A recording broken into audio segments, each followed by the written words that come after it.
My name is Valder John. It's Valderjohn.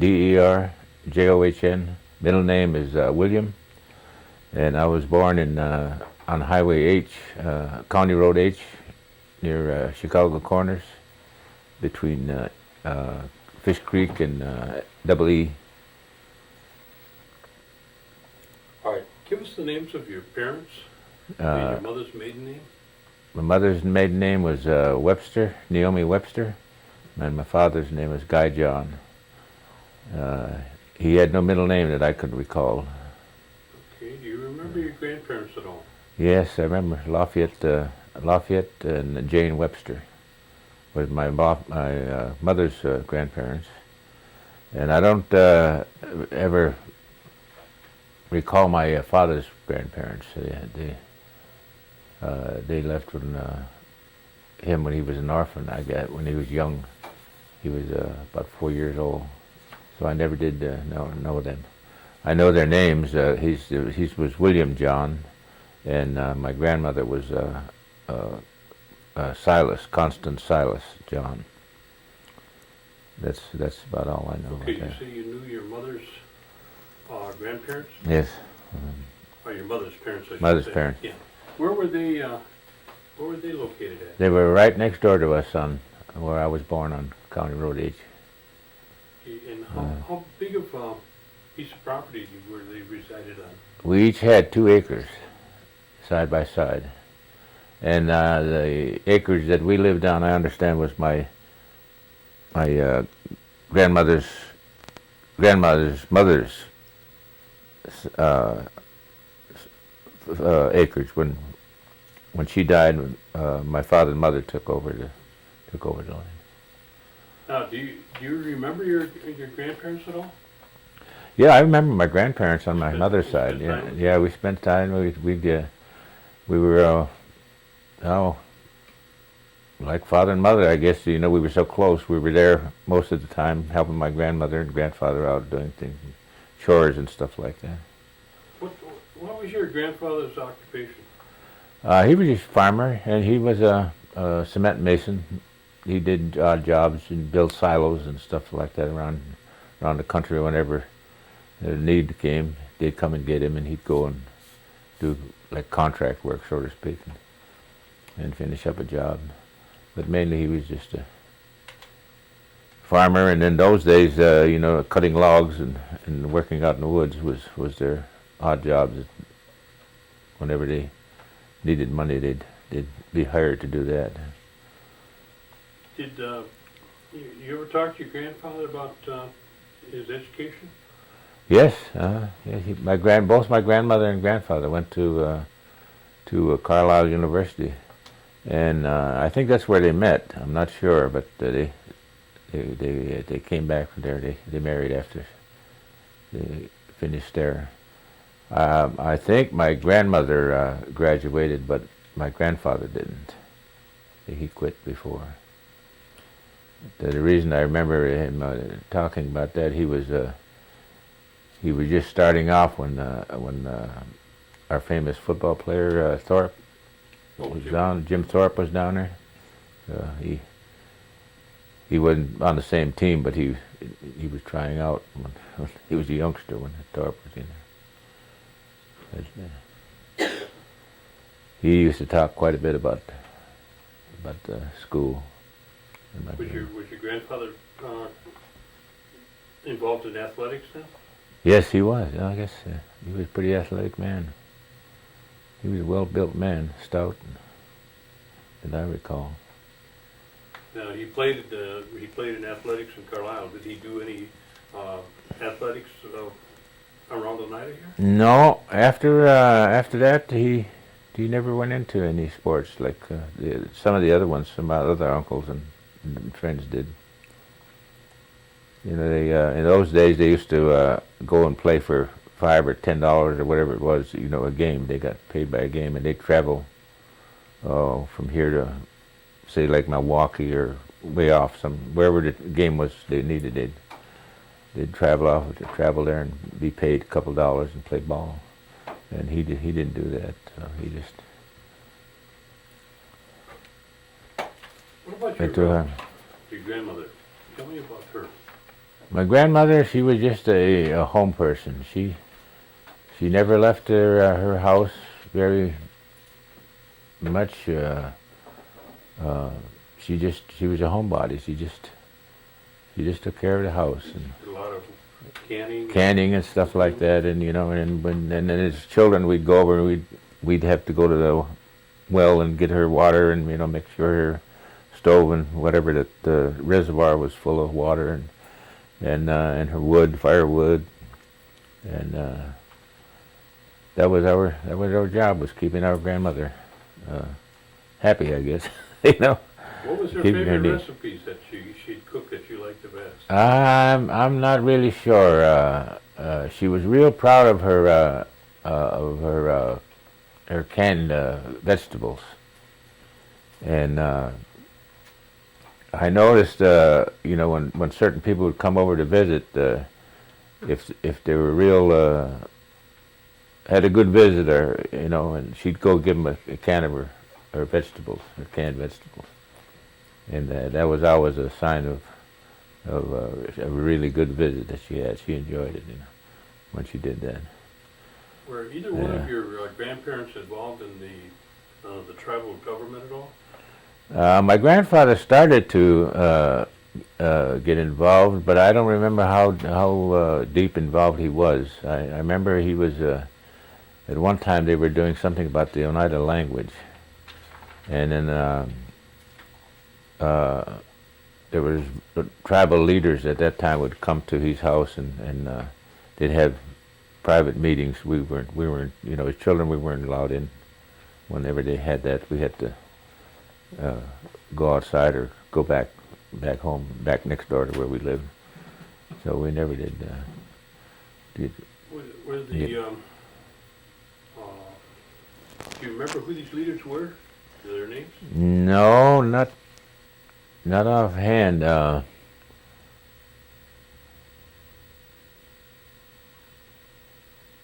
No, I can't remember. I can't remember their names, but I know there was women involved there, and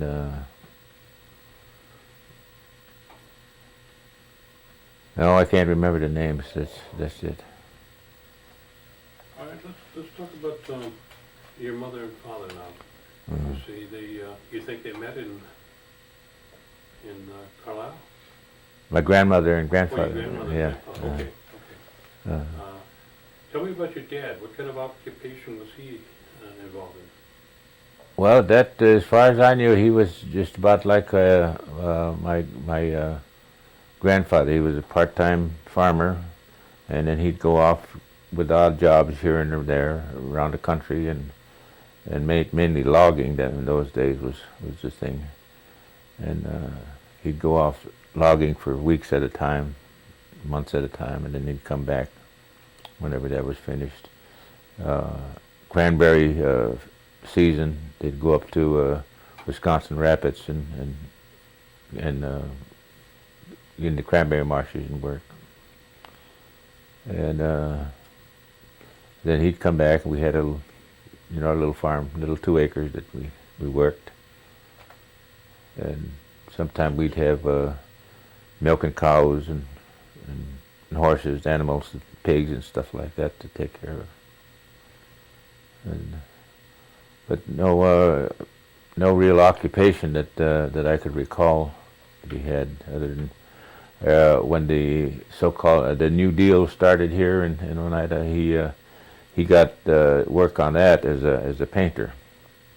When the houses were finished, he painted. So that was his only occupation that I know of, and he followed that through later on. Do you know what kind of education he had? He had very little. From what I understand, that he went as far as the 4th grade, and he was left, and he went to work. He started working at that. Do you know where he went to school? Someplace up in near Wittenberg or Stanley or Bowler, up in that part of the country. He never did talk very much about it. He said he didn't, he never remembered. He went from place to place. There, I guess, relatives. He'd stay with one relative, then go to another one, and then mainly he stayed with the one of his older brothers till he was about 12 or 13 when he left for just work on his own then. Well, as far as my mother, she went to Haskell, and not Haskell, but Carlisle, for I think for 1 year or 2 years, and then she came back, and I remember her talking about the having to go to work for the non-Indian people when they got out of school, and she went to a place up the road here called Valder's. That was the name of the place. It was like Chicago Corners, or just a crossroad thing there, and she worked for this family there, and she met my father for the first time. I think it was in Sturgeon Bay. They went cherry picking, and then later on she met him again at a dance. There used to be a dance hall up there near outside of Kaukauna or Appleton. It's called Little Chicago, I think it was. I'm not sure of the name, but there was dances there, and they were young teenagers and all. That's where they all go to those places and dance. And that's where she met my father. And in fact, that's my name. That's how I got my name. Was the name of the place where she worked. She was thinking of some odd name, and she got it. 'Cause I've never heard of anybody else with that name again. So. Not too much. I don't hear too much of her background. She just told stories of them walking here and walking there. Every place they went to, they had to walk, I guess. And there wasn't too much of a social life at that time, other than these dances and I guess going to Sturgeon Bay and picking cherries during the summer months was like a vacation to everybody. They went up there, and I remember going up there. But, Your grandparents spoke Oneida. yes. What about your parents? My father did, and but he wouldn't speak it to any of our children. Now I call her my older sister. She's actually my cousin, but we were raised. Their parents got killed, but drowned in a spring accident here. If you remember Fish Creek, you used to have below going up towards the Freedom Road, which the Freedom Road is now. Well, down below there was a wooden bridge that went across there. It was quite extensive, and they were going across there, and the water was real swift, and it gave in. The bridge gave in, and they were drowned in there. And the youngest of their children was 6 months old, young boy. And so my parents took the children in. So we were raised with them. So we called each other brothers and sisters yet. So the oldest of that girl, Mary, he spoke to her. I don't know why, but she understood. She couldn't speak the language, but she understood everything. And my uncle, my grandfather's brother, stayed with us off and on for over the years until he passed away. And they spoke Oneida to each other, but never to us children. How do you tell us your names for your brothers and sisters, if you had any? I have 3 sisters. There's Jane, is next to my youngest one, and then next to me, and then Dorothy, and then Clara. That's my 3 sisters. That we were raised with Mary Smith and Halima and Beulah and Susie and Jim Cooper. They were one family. Yeah, this is the one we were raised with. Is Jim Cooper, is that the one that lived in Milwaukee? Yeah. Just passed away? About Yeah, 2 like years? 2 years ago. Yeah. Okay. Yeah.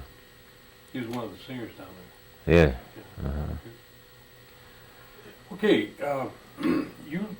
your place was up on H. That's where you grew up.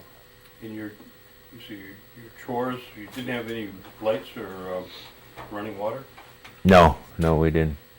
We had to go next door to the place and had a well next door, and we'd haul water from his place to ours, which was about a half a block away. Where did your parents go to church? My mother went to the Methodist. My father never went until this Church of Christ came in, and he went. He went there. He became hunting buddies with the minister, and they were farming, and they just became friends. So he went to join that church, and that's the only church I know him attending. Tell me what a typical Sunday would be like at home when you were at home.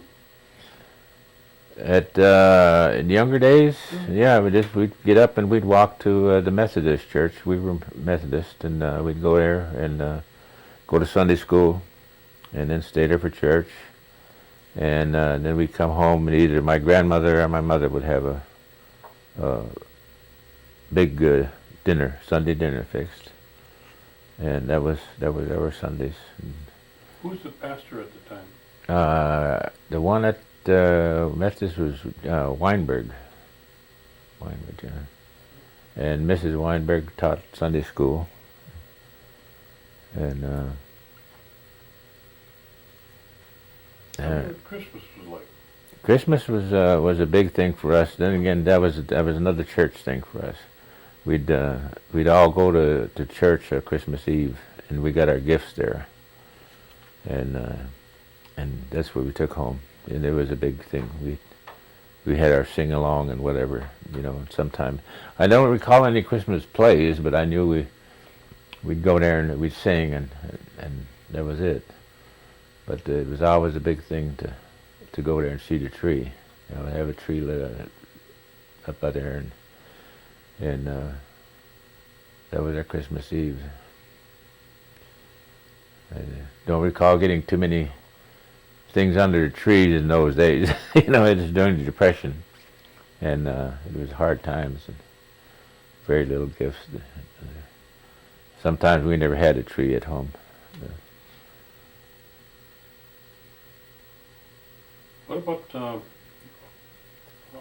Hoyani? Remember Hoyani? Oh yes, that was Tell me a little about that. that was it. I remember it was every year it was a cold day. It was snowing and knee deep, and we'd bundle up with scarves around our faces and everything, as warm as we could get, and any kind of bag we could carry, and we'd go walking in groups. We'd get biggest group together that we could, and we'd just go for miles and miles all around the whole territory there, as far as we could cover in one day's time. Walking in distance and time didn't seem to matter. We just made every house we possibly could, and we looked forward to different houses with they baked different cookies, and some of them had gingerbread and whatever, and we knew which house we were going to get the goodies at. But by the time we got home, all of our stuff was frozen, but we were frozen, and it was just a good time. Miserable, but good, just a happy, joyous time. You haven't been Hoyaning lately? Huh? No, not lately, no. No. Any other holidays that you can remember when you were at home? Well, 4th of July, I think, used to be a big day here.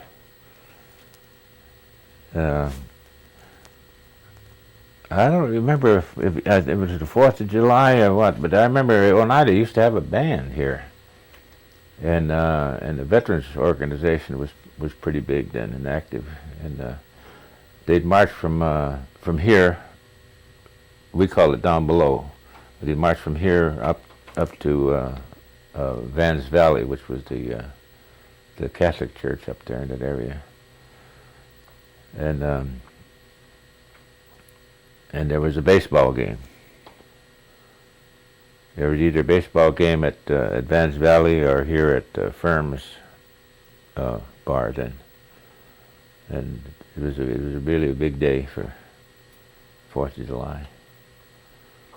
Do you remember them having any kind of speeches or anything like that during that time? No, I don't remember that. Now, where were you in terms of your brothers and sisters? Were you in the middle or the oldest? Or? I'm the oldest. You're the Yeah, oldest. yeah, the Okay. oldest. And when you started school, where'd you go to school? Chicago Corners. I went there for a year, and then my father took me out of there, and I went to the Seventh-day Adventist school. I forget what road that would be on right now. It was Up in that area. yeah, past up by area there. Railroad Yeah, up. So about the same distance as far as walking was concerned. So I went there. Who was the teacher? Do you remember at Chicago Corners? Yes. We had the first one was Mrs. Shaw. She was from Freedom, and the next one was Paulus. I can't remember her first name now, but she took over. The Mrs. Shaw from Freedom passed away during the summer, and then I keep wanting to say Pearl, but it's not Pearl. I can't remember her first name now, but she took over and yeah, she was Oneida. La Pearl. Huh? La Pearl. Her name was La Pearl. La Pearl? Yeah. And then that shortly after that, I was taken out and I sent to the Adventist school. I started there the following year. Okay. So. And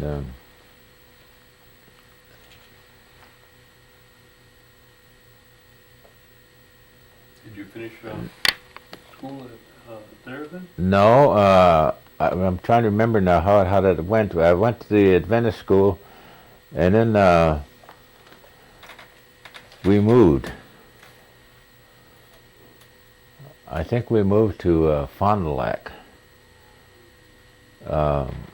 Jobs were real hard to get around here at those times and stuff, and my father found work in Fond du Lac,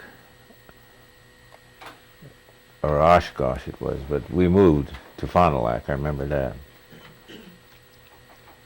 So it wasn't very long, and then the war started, and we stayed in Fond du Lac until he joined the army, and when he joined the army, a few months after that, we came back here, and we bought a farm up. It's now Van Boxtel Road, up on a hill there. We bought it from, I think Charles Cornelius had it. And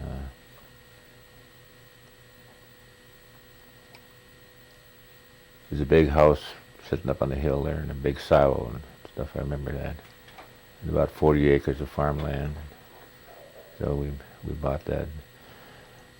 And I remember all of us farming that land during the war. Did a lot of work. Yeah, a lot of work.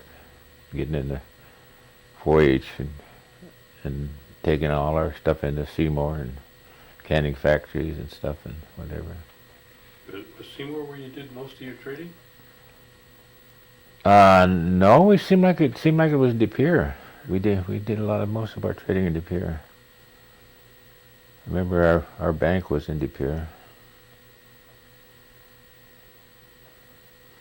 At Seymour, we had the canning factory there, and we took all whatever we were growing, corn or peas or whatever it was that we'd contract with them. We'd carry there to take them, and beans, green beans.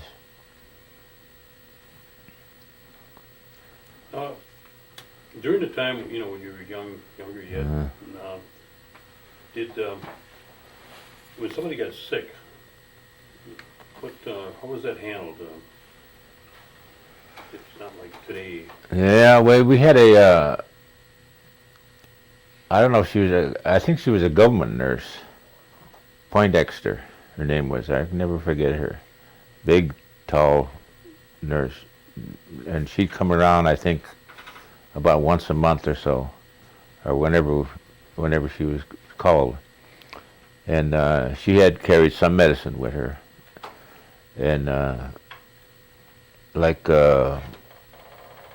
for whooping coughs and goiter pills and different things that she could dispense with, in those days. And if we needed any medical assistance, we had Dr. Hill. That was our doctor. And if it was something else, we'd go into Seymour. I remember Dr. Hittner and Dr. Brusky, and go in there for things. And whenever, I remember I had to have my tonsils pulled out, and I had to go to Toma and have them pulled out in this Toma hospital there. And then again, I got abscess of the throat, and I was still I don't know if I was in school yet or not, but I ended up in St. Vincent's here in Green Bay. That was a... Did your parents use any kind of medicines at home, like for curing things? Yes, my mother knew this. I believe he was a dock stater, and he was a medicine man, we called him. He had all these in the back of each car. He had all these different herbs and different salves and stuff that he made out of natural earth stuff, and he'd come by and he'd give us different remedies and stuff for whatever we had. And I remember using him quite a bit. He was a lot of the stuff that he had cured, what ailed us. So my mother believed in him. My grandmother believed in him, and I did too, because I think the things that I had wrong with me worked. Some of the stuff that he had. I remember we got the infantago, they call it, and we were picking cucumbers and getting stuff, and I got it real bad on my arms and my legs. And the stuff that I got from the doctors, it wouldn't work. It didn't heal it. And they called him, and he gave us some stuff, and in a few days I was starting to heal. Just rubbing that stuff that salve that he gave us. So the whole family used it, and we were healed up. Do you recall your parents involved in any kind of societies or like nowadays they've got what they call the Dodo Club? Uh-huh. Do you recall of anything like that, the United Helper Society or something like that? No, the only thing I recall about those things is we had They used to have them. They called them bees in those days. Whenever a family was really down or really needed help, everybody would come there, and pitch in and help the family out, and they'd bring food and pies and blankets and whatever, and have raffles or whatever it took to get the family, to help the family out. And how that came about, I don't know. I mean, I know we had a couple of them in our time, and then we went to a couple of them to other places. But that was seemed like an ongoing thing in those days. There was a lot of families that didn't have work, didn't have food, didn't have a lot of things, that we had. You went to school at the Seventh-day Adventist, you said? Uh-huh. And when you finished there, then what happened? That's when we moved to Fond du Lac. Yeah, and then we moved back here again, and then I ended up going back to Chicago Corners. Mm-hmm. Oh, you went back to Chicago? Yeah, back to Chicago Corners until the war ended, and after that, my father came back and we sold this farm we had, and we moved to Milwaukee. And then How old were you then? I believe I was 13, 12 or 13. That must have been quite a change for you then. Yes, it was. That was a culture shock there, But,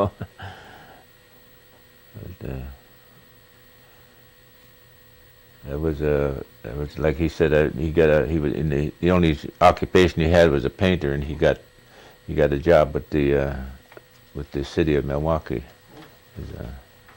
and so we moved back. We moved there. Did you finish school then in Milwaukee there? No, I didn't finish school. I joined the Army before I finished school. About what year was that? In 1948. 48. Uh-huh. Yeah. And where did they send you from Milwaukee to go to your training? At Fort Knox, Kentucky. And was that just basic training there? That was just basic training. Mm-hmm. And then where did you go from there? After that, I came out.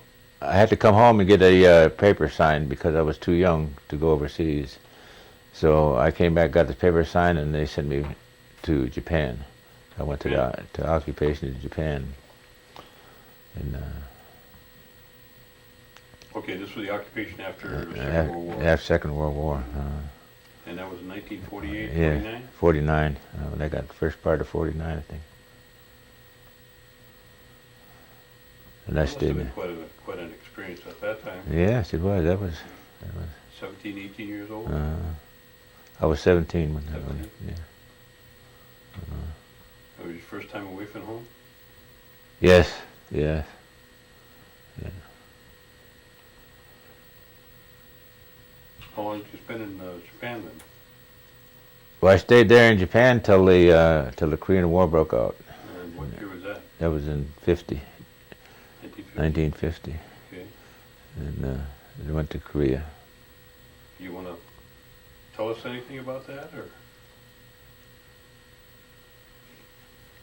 Well, June. The war broke out on the 25th of June, 1950, and we were the first troops. I was with the first bunch of troops that went to Korea, and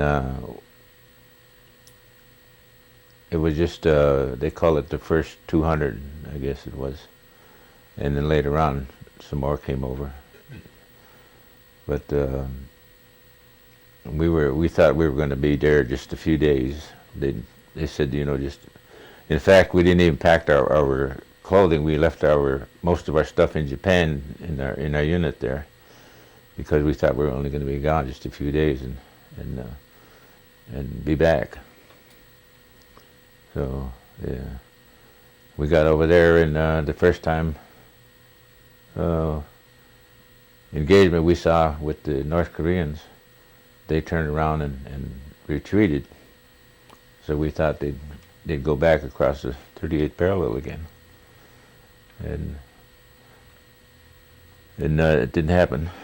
There was too many of them there, and in a few days they came back and they start pushing us back, and reinforcements would come in, and not enough.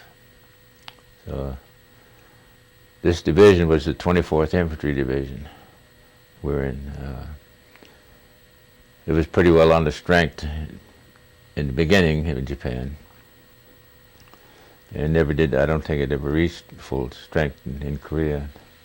Before we could do that, we were in a town called Daejeon, and it was surrounded by I don't know how many North Korean divisions, and we were told to stay there and to fight to the last man. And I think around the 15th, around the 14th or 15th of July, we were surrounded, and we lasted till about the 19th of July, and we tried to break out after that. We couldn't get nowhere. So the whole division, the commanding general, and everybody was all scattered all over the place trying to get out, and we were all captured, taken prisoner. And they gathered up everybody that they could they find in there, and then they put us on a march north. They were taking us to Manchuria. So we marched from South Korea up to North Korea, almost to the Yellow River, and lost a lot of men on the way. Anyway, they did like the Bataan Death March. You know, they'd come out, yeah. Bataan, Yeah, same thing. If you couldn't keep up or you were too sick or whatever, they'd shoot you or bayonet you or whatever and stuff. And towards the last, we could hear guns, and we didn't know it, but the American forces were way up in the north part then. They were almost up to the Yellow River, and Well, that's when MacArthur came in with yeah, McLester come in. I guess they made the Incheon landing and all this, and pushed everybody. All the North Division cut it in half, and then they pushed up north. And we saw one day we looked out. They saw this the airborne unit dropped where we were at the day before, and for some reason I don't know if they knew it or not, but they put us on a train. And they put us in this tunnel. This train went in this tunnel. And the next day, they told me to get 25 men where they were going to feed us. And we hadn't eaten for nothing for a long time, so we got 25 men, and they took us off the train and up into the hills, on the side of the tracks there, into a wooded area like, and sat us down and said they were going to bring food. So we sat in this little area there, and then here they came around with machine guns and just started shooting everybody. And then they took how many they could off the train. I think it was something like 80 or 90.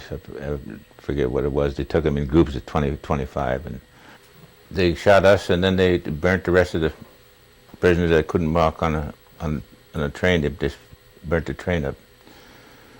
And that time there was around, of course, I think around 400, close to 400, 300 some. We kept trying to keep counting this every day. We kept a head count. And but most of them had dysentery. They couldn't walk. They were dying, 10, 15 a day.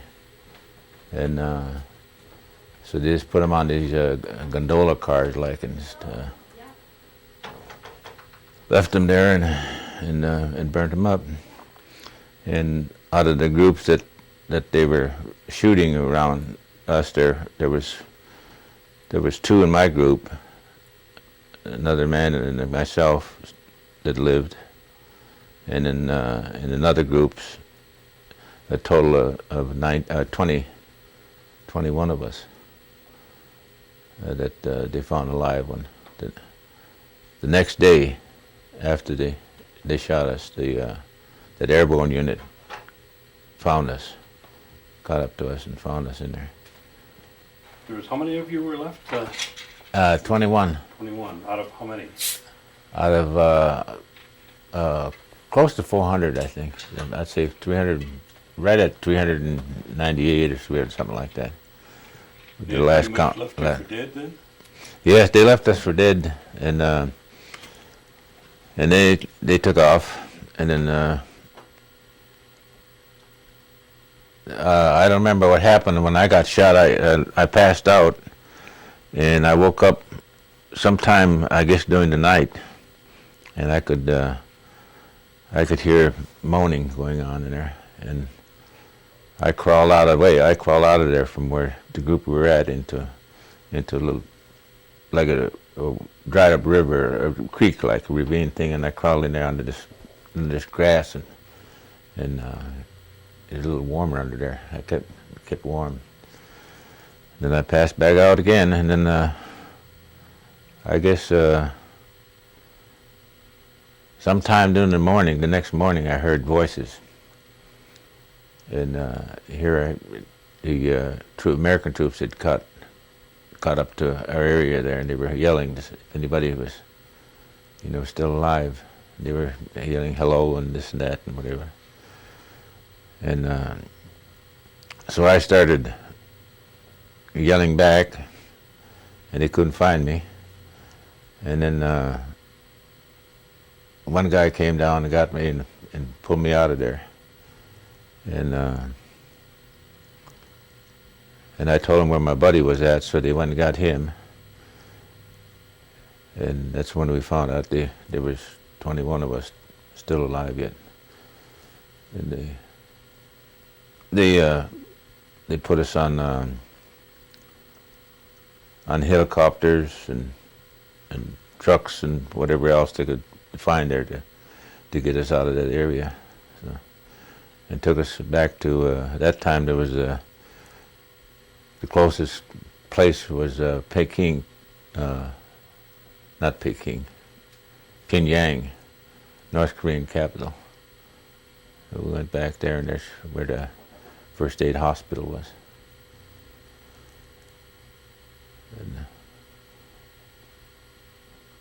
And from there, they took us back to Japan, and we stayed in Japan for a little over a month before he sent us back to the States. How long did you have to convalesce then? About a year and a half. And you did that at home? No, I did, well, back and forth. I'd stay in the hospital, and I'd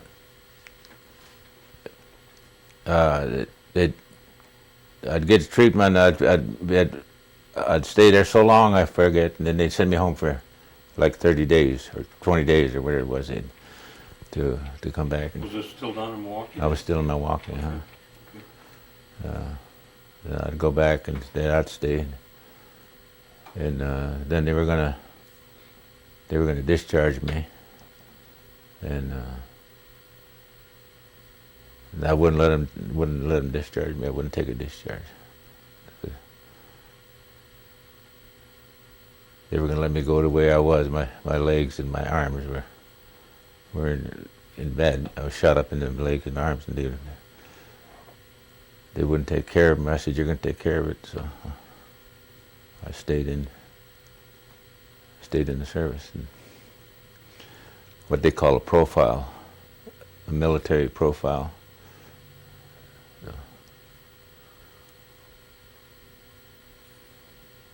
How long did before you finished that then?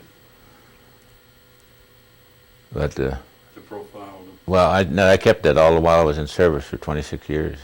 Oh, you stayed in for Yeah, 26 years? yeah, Oh. yeah. Where did you go after you, were you stationed somewhere else then? Yeah, we went. I was in Texas, Fort Sam Houston, Texas, the hospital, Army hospital there. I can't think of the name of it, but I forget the name of it now. I stayed there for a year and a half, and then they put me to duty, and I forgot where. It was right there, and then something come up about they had captured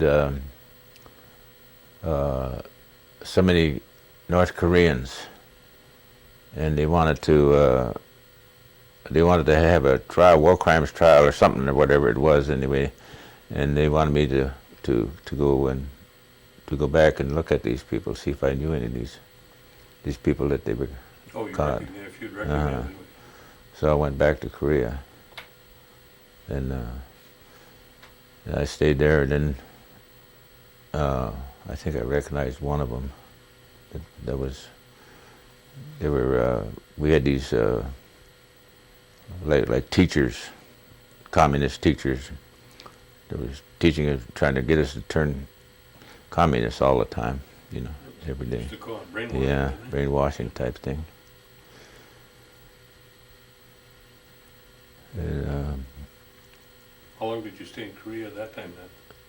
till the war ended. Oh, Yeah, what is that, 53? 53. Yeah, yeah, Then you came home, yeah. Then we came home again.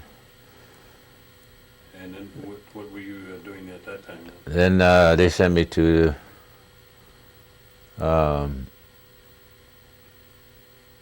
where'd I go? I think it was Columbus, Ohio. I went to Columbus, Ohio.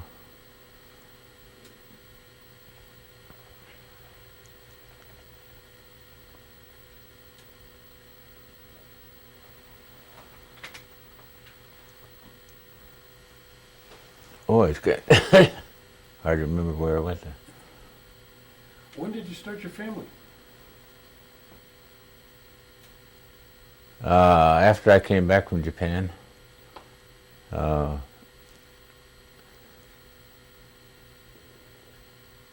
got married. We got married in San Antonio, Texas, when I was still in the hospital.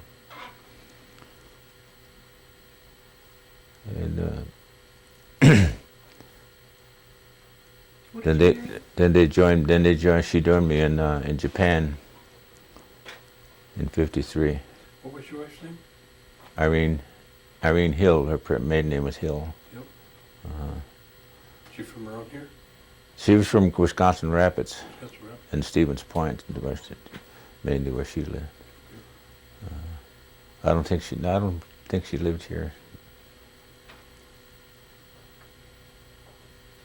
And how many children did you have? We had 5, You wanna 3 give us- boys and 2 girls. You want to give us their names? The oldest boy was Guy John II, and then Valerie was the next girl, and next one was Karen, and I have a son named Junior, Valder Jr., and another one was James. The youngest one is James, and the oldest one he was in the Army. And he got in an accident in Fort Huachuca, Arizona, and was killed in a Jeep accident up in maneuvers. Yeah. I have 4 living. How many grandchildren do you have? 8. 8? Yeah. Yeah, I got 8. How did you meet your wife then? Oh, we met when we was in school in Milwaukee, and when it first went up back in the '40s, we were teenagers, around 14, 15 years old or something like that. So you knew her before you went in? Yeah, I knew her.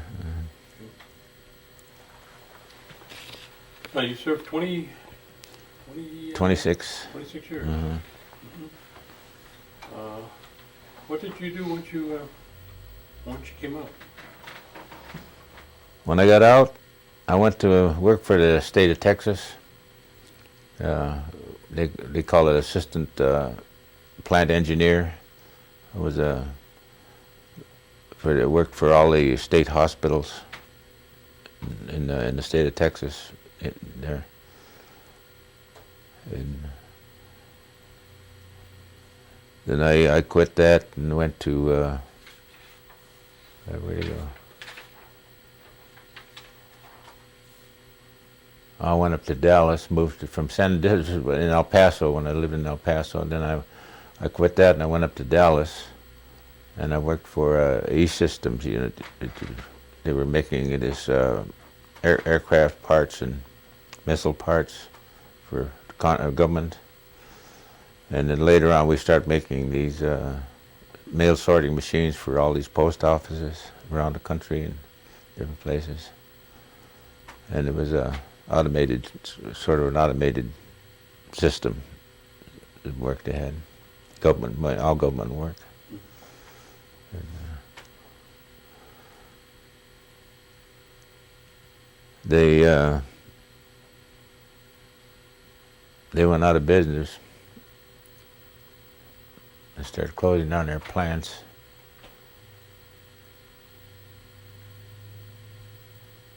I forget what year, 89 or something like that, or 87. Anyway, and I quit that. Then I went to work for the Department of Veterans Affairs till 92, I believe it was. Then I retired. Again. Yeah, again. Yeah. Sounds like you're... Yeah, that's when I took my retirement and disability. So, I see. yeah. I see. You really retired? Yeah. Yeah. Okay. When did you move back up to the coal country? We got here about 2 years ago. 2 years? Yeah. Yeah, I've been trying to move up here. We were on a waiting list for 3 years or longer, trying to get in here. Finally got back. Quite a change since Oh yeah, yeah, it's really a big change. Like I said, I have a hard time remembering these roads here because they got names to them now. You know, they used to just be double E, and if it wasn't, there was just an old road. Something. You know, we never had. I don't think they had a name for them. Did they? You were back when you were young. Did they still have Salt Fork Avenue up there? Yeah, Huh? yeah, they had South Fork Avenue. You know how they got the name Salt Fork Avenue? No, We're trying to find out. no, I don't know. Did they have Stagger Lane then when you were? No, I don't remember that one. Didn't have No, that one, huh? Okay. no. Did your kids stay in Texas? They're in Nebraska and New Mexico, Texas, and Florida.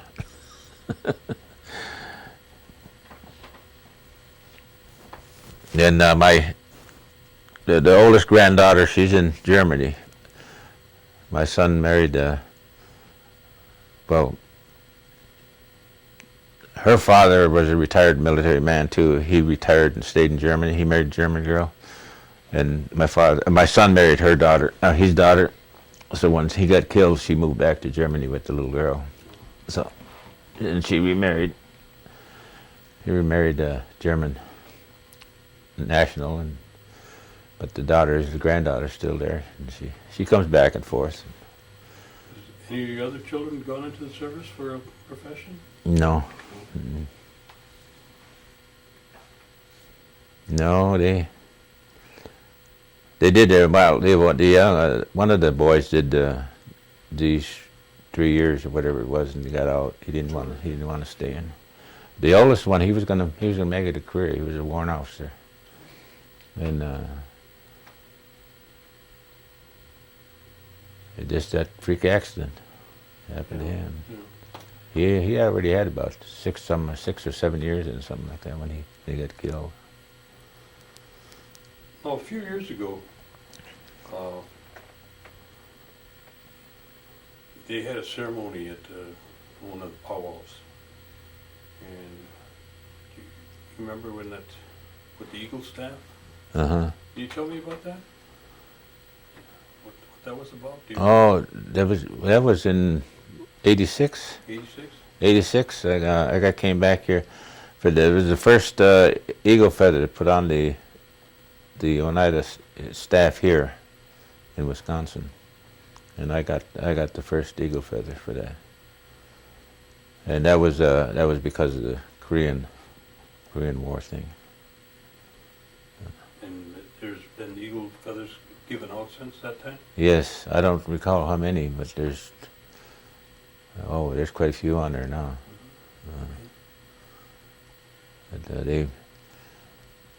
They put it in the school. They put the staff in the school system there, and that's where it stays all the time. You've been back, what'd you say, how many years now? 2 years. 2 years? Again, you go back to, the changes that you've seen, Mm-hmm. and now you've been back, a short time, but you've had an opportunity to see the tribe in operation, so to speak. Mm-hmm. Give me your view on, where you see the tribe and plus or minus in terms of all the things that have happened and where it's come from and where it is today. Mm-hmm.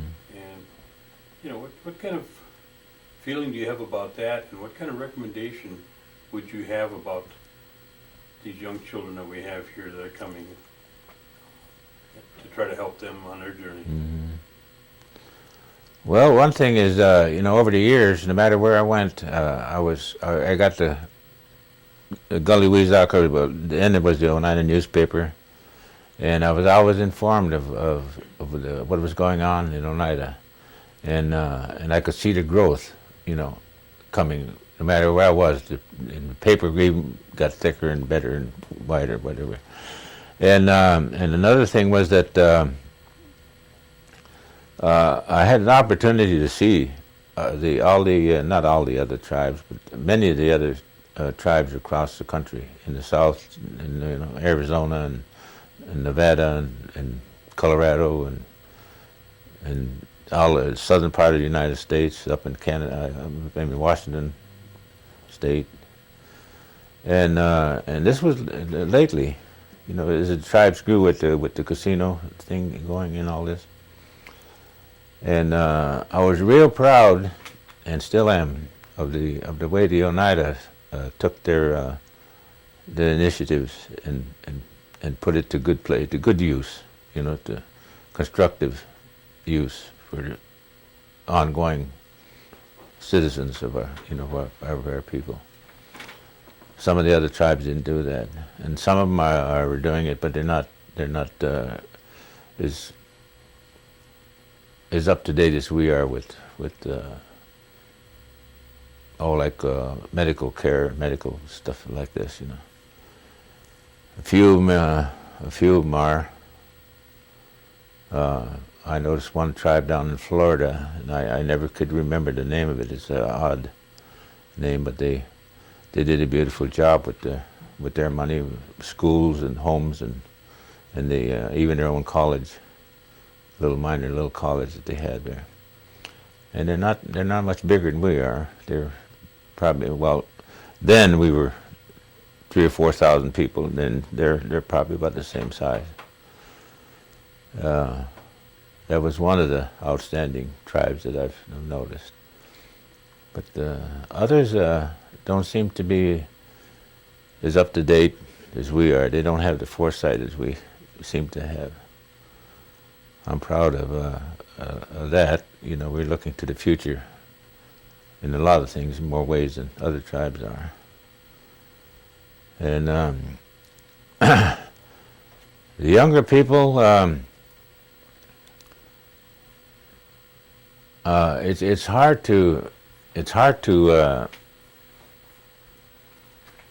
put a date and time on when this change came over. It's not just with our people, not just with our younger people anymore. It's a nationwide thing. They all seem to be in sync with a new type of understanding about themselves and the country. The big thing I had in Florida when I was I was active in military retired organizations, the POWs, the VFW, and the Korean War veterans and so forth. The thing we had there was educating these young children about the history of our country, of our wars especially. It happened. It just seemed like it's the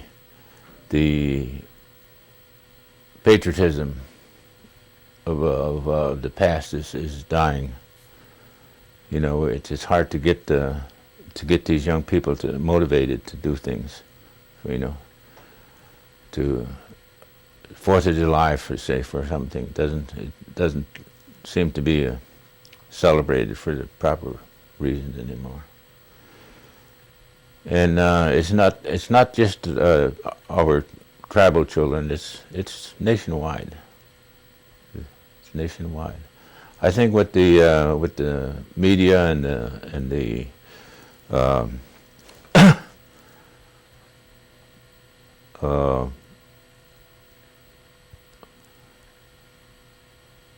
computer type systems that they have going, you know, throughout the nation today, and the world even.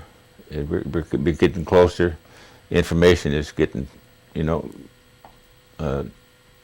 tighter all at one lump, and everybody's getting the same thing all at one time.